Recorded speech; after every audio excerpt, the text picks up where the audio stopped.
Good morning. I think Marcus set the atmosphere. Talk back. I'm a preacher. We are in church. So I need to hear some feedback. I'm thankful today, and I'm also mindful of these clocks that are here. So that means my time is limited. But I'm thankful today to be here, to be part of this event, which is unbelievable. And the theme for this event is creating waves. I am the pastor of the First Corinthian Baptist Church in Harlem. All right. But more than that, I am a member of a faith community that believes in God and takes the teachings of Jesus seriously. I say that because many times in churches, we are so fixated on the ceremony, on the rituals, on the institution, that we forget about being committed to the teachings, the transformative, life-giving, empowering teachings that really edify the soul and transform the human spirit. At 1 Corinthians, we have a purpose statement.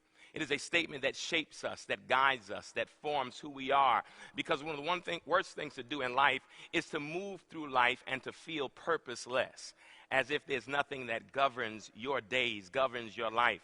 Our purpose statement goes like this: we are an ever-evolving community of visionaries and dreamers who have been called by God to live the lives we were created to live, commanded by God to love beyond the limits of our prejudices, and commissioned by God to serve. I'm going to say it again. We are an ever-evolving community of visionaries and dreamers who have been called by God to live the lives we were created to live, commanded by God to love beyond the limits of our prejudices, and commissioned by God to serve.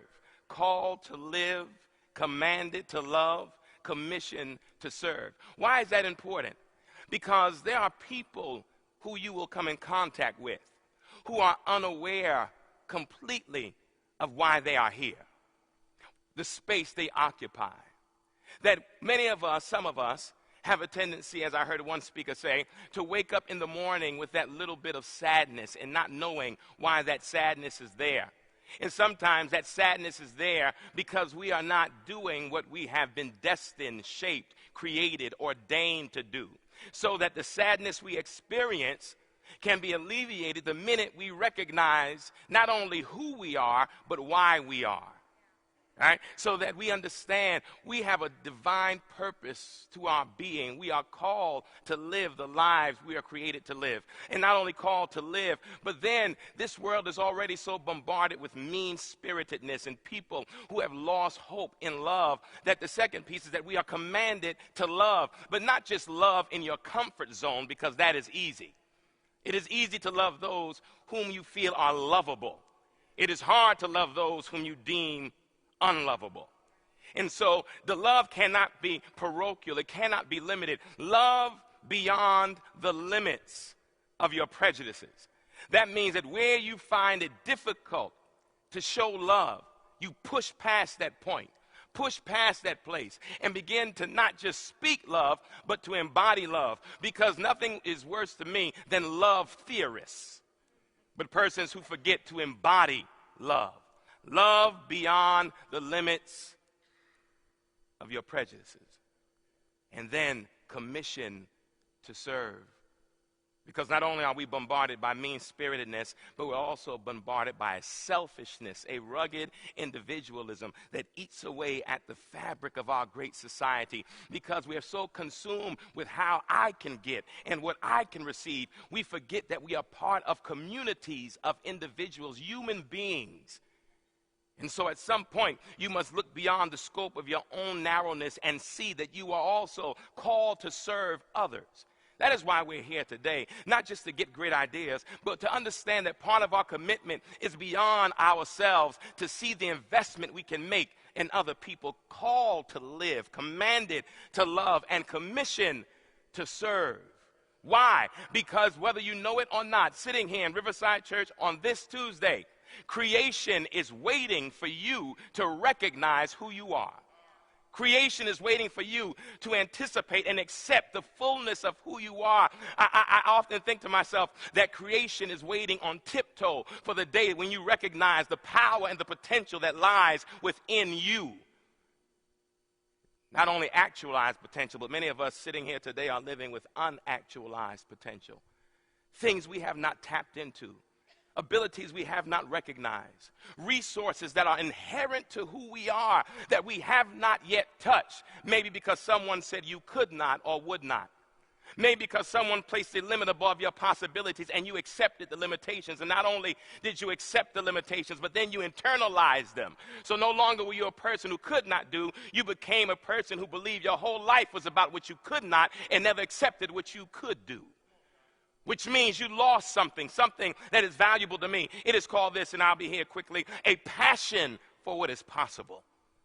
The former pastor of this great church, William Sloane Coffin, wrote a book entitled A Passion for the Possible. And in it, he reminded us that all of us who have wonderful ideas, who are innovative thinkers, who are people who believe not in what is but what can be, must all enlist ourselves in a rebellion, to rebel and enlist in the fight, in the abolition of the impossible. At some point, we have to believe that when people say what can't be done, something internally pushes you past that place to believe in what can be. A passion for the possible. And then, why we're here, a commitment, a radical commitment to creativity. One of the worst things I think also that I see are people of faith who claim to believe in a God of the universe, a God who creates all, shapes all. And we who are the manifestations of the God who creates all, shapes all, the living, breathing embodiments of a living, breathing God who creates all and shapes all. And that creative God who creates all of this diversity that we see today, then those of us who are manifestations of that great creator lose our commitment to creativity. And we stop imagining. And we then begin to fall in sometimes to prescribed areas of expectation that do not take account of our gifts or our creativity. Do you have that commitment to creativity today? I dare say you do. This is why you are here. A commitment to think outside of the box and to think beyond the traditions and to think beyond sometimes the limitations of institutionalized creativity. And to unleash the creative passion that is in you, a passion for the possible, a commitment to creativity, and then lastly, listen to this, a hunger for healing. Something in you has to want to alleviate the plight of millions of people who live on this planet but do not live as comfortably as you do. Your desire for healing and wholeness can not only be for you when you're going through your own situations that seek to undermine who you are. Your desire for healing and wholeness has to also be for those who are around you, and not just in your immediate community, but in this human community. Because one of the things that plagues us today is a loss of the capacity to take our humanity seriously. We are human beings first. And sometimes when we think of God, or even think of the one whose teachings I take seriously, Jesus, there are people say, oh, he was divine, he was the Son of God, he was a miracle worker. But what I've come to realize is this possibly, just maybe, what made Jesus so great is that he was more human than anyone else around him. That he took his humanity seriously. And if you take your humanity seriously, that means you take love seriously, and kindness seriously, and caring seriously, and imagination seriously, and creativity just as seriously. Maybe that's the challenge for us today. Even as you depart this place with wonderful ideas, new concepts, innovative things, can you take all of that and be more human? More human. Why?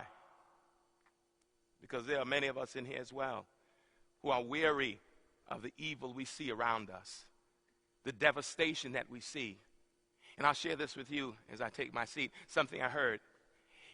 Evil people don't wait for permission from God to create the future they imagine.